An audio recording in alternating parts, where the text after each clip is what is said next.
Hi everyone, what's up and welcome back to my channel. I am so excited because I finally saw Last Night in Soho and I'm so excited to talk about it. So today we're going to be doing a non-spoiler review of Last Night in Soho. I had been anticipating this movie for a very long time and I actually haven't seen too many Edgar Wright films. I've only seen Baby Driver and just recently I saw Scott Pilgrim vs. the World, so I haven't seen too many of his films, but I do know that he does a lot of more comedy. So hearing that he was going to kind of dive into horror, I was like, oh my god, I'm so excited. And I love when filmmakers that mainly focus on comedy switch to horror because I think the genres have a lot in common in different ways. And you know, Jordan Peele is an excellent example of somebody that mainly did comedy but is doing a great job with horror.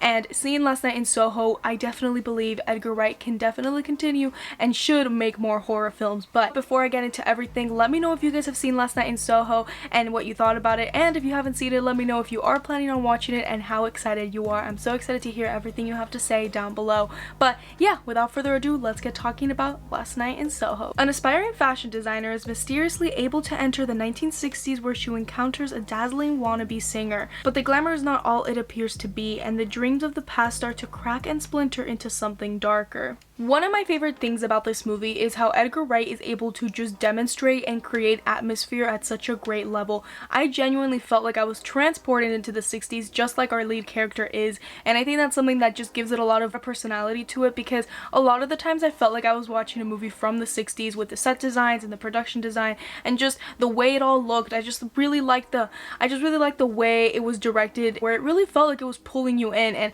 I saw this in Dolby and the sound was also just so good at that, because I genuinely felt like I was inside the movie and I was being transported with Thomasin McKenzie's character. And with that, when the movie does get tense and a lot of suspense starts to come through, especially towards the third act, I felt really scared and I just felt very anxious, just like our lead character, with so many noises and so many things and just so many different camera angles and editing choices.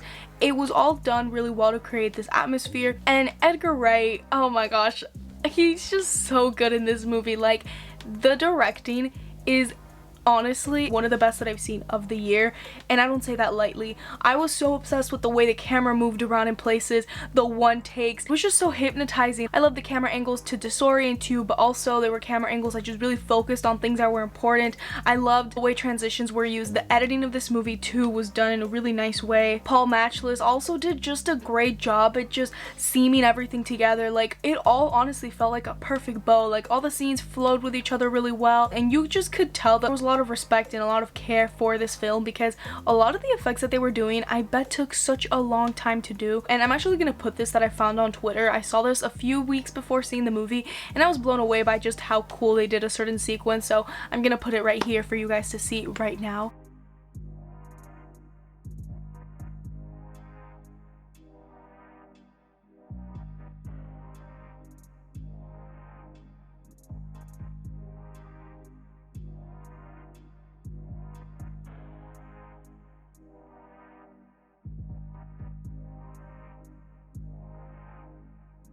But isn't that so cool? Like, it's just so excellent. A lot of the times watching the movie, I was thinking to myself, how did they manage to do that? Because it was just so many things that looked so realistic but still had a surrealist vibe to it.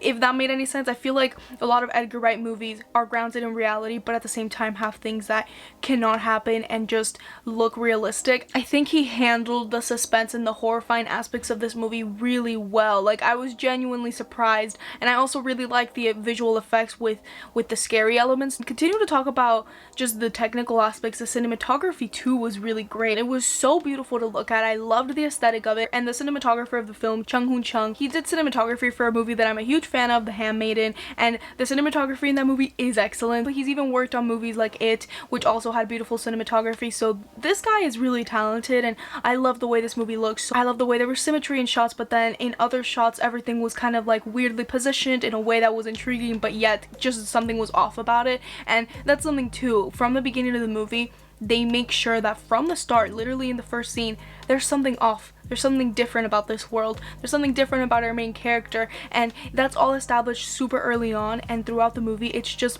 explored in the best way possible. And I have to talk about the cast because they also do a lot for this movie, and Thomasin McKenzie is awesome. I remember when I first saw her in the first movie that I saw her in, Jojo Rabbit, and seeing her here leading the movie, I was like, yes queen, you got it. And I really liked her character Eloise. I liked that we got to know stuff about her family, and I like that early on in the movie we learn about stuff from her that I wasn't really expecting. Honestly, going into this movie, I never saw the second trailer, and I feel like maybe the second trailer revealed a lot more of the movie, but I went into this movie as blind as possible, and I had a lot of questions. I was like, how is this possible? How are they going to explain this? And I think the movie did a pretty good job at that, especially with Eloise, our character, because this movie depends on her. They have to get her character right or the entire story and the entire plot fails, and I think they got her character right. I cared for her, and I was just really invested in what was going to happen. And then we have Anya Taylor-Joy, the icon, the queen, and I loved her. She just has such a charisma to her that in every role that I've seen her in, I'm just drawn in. She just has that to her, and I think she was perfect to play the character that she was playing in this movie. The pacing of the movie I thought was really good as well. Honestly,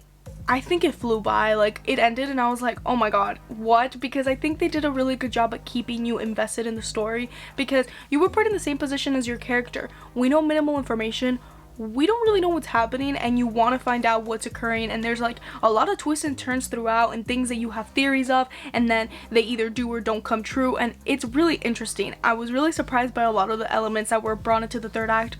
I expected the story to go one way, and it completely shifted what I thought it was going to be to something else, and I really liked that. I love an element of surprise, and I think this movie definitely had that. I will say though, I think some people might not enjoy the third act as much as the first and second. I personally enjoy the third act, but I could, if I were like ranking the acts, I definitely say the third act is my least favorite, but that's not to say that it's bad at all. I honestly really enjoyed what happens in the third act, and I won't really get into that because it's very much spoiler territory. I think that's something that just might affect the viewing experience of some people, that the third act is way different than the first and the second act, but I also think the third act is really important to establish and tie loose ends in a really nice way, in my opinion. I was really invested the entire way through, and a lot of it was also due to the really great screenplay that this movie does have. Everything that they say is gonna come into play at some point. There's not really unnecessary dialogue. It's all very well written to benefit the story, and I think that's excellent. I really enjoyed that. I really appreciated how, you know, this is a suspenseful movie, and I was a little bit worried they were gonna throw in comedy in there because, you know, Edgar Wright, he does comedy. Edgar Wright usually does comedy, and I thought that was gonna be a problem in the movie, but honestly, it's suspenseful as heck. The themes and the stuff that it talks about is really terrifying, and I don't really want to say too much more on that because I think I want to let you guys experience that. It is very suspenseful, it is very psychologically driven, and you kind of almost feel like you're going insane as the movie keeps going because of how Edgar Wright puts you in the perspective and in the same shoes as our main character. And I'm just gonna end this review by also saying that the score is excellent, and so is the soundtrack. Stephen Price composed this movie, and I think he did a really great job. I love it. And whoever was in charge of the soundtrack, just thank you. I think they did a really good job at not overplaying songs where, like, you know, some movies when they're like set in a decade, they just play song after song after song. This one has a lot of songs, but I think they were used in the correct scenes, and I really enjoyed that. But the score is so haunting, so beautiful, so magnetic. I love it. I think the score goes really well with the character that Anya Taylor-Joy plays in the movie. Like, they're so good. I'm obsessed with this score. I genuinely think it's one of the best of the year as well. And with all of that being said, I really like Last Night in Soho. Right now, at this moment when I'm recording this, it is my favorite movie of 2021, and I'm not even ashamed to say this. I'm going to give Last Night in Soho an A+. I genuinely, to me, it's perfect. It did everything right that I wanted it to, and that's why it gets a perfect score from me. I'm super happy that I enjoyed it as much as I did.